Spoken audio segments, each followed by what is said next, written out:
KA nak kena pesan sikit sebab aku risau nanti kan dah launch nanti ada orang kata macam KA saya nak kira dengan jari ada berapa ekor bilis kat dalam ni. FYI bilis dalam ni dia ada yang berketul, ada yang KA hancurkan sikit, tapi kita tak pakai bilis besar sangat dalam ni. Sebab kalau pakai bilis besar dia akan sangkut dekat KA punya mesin filling tu. Kita kan ada muncung filling dalam video tu.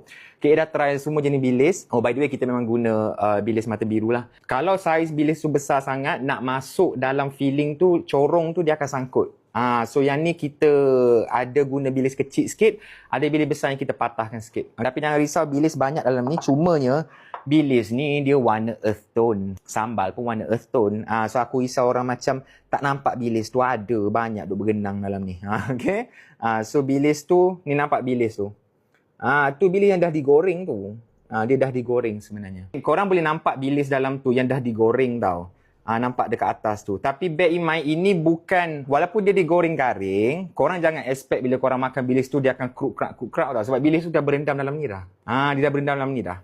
So dia takkan kruk-krak macam bilis yang kering. Sebab walaupun kita goreng rangup, dia duduk dalam ni, dia dah bergaul dengan kuah sambal tu. So dia takkan rangup, tapi dia bukan rasa belendir macam bilis yang direbus. Faham tak maksud KA? Sebab tu bilis ni saya goreng rangup dulu tau. Tapi dalam video KA tak sebut yang you guys akan dapat bilis rangup. KA cakap untuk tekstur sahaja. Sebab bilis tu memang bercampur dah dengan kuah dia. Bilis putih ke KA? Kita pakai yang bilis kampung, tapi KA try aim yang mata biru punya lah. Sebab masa ikut nelayan tu pun actually taklah 100% dapat mata biru. Aku pun banyak belajar benda baru atas boat tu. Pakcik-pakcik tu bagi tahu, ni mata hitam, ni mata biru, ni mata kelabu, ada banyak jenis.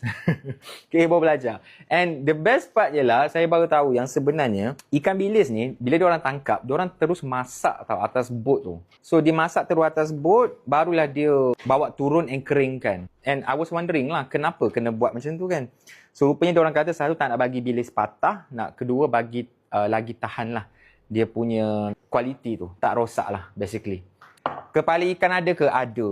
Kepada yang saya faham, ikan bilis ni ada orang dia jenis yang kopek satu persatu apa semua. Tapi KA bagi tahu satu je. Saya bermain dengan ribuan kilo bilis. Okay? KA, staff or even robot sekalipun tak boleh asingkan. Tapi bilis tu semua cuci and digoreng garing. So tak ada isu apa orang kata undercook ke apa ke. Sama macam yang korang beli kat nasi lemak apa semua tu lah. Okay? Don't worry.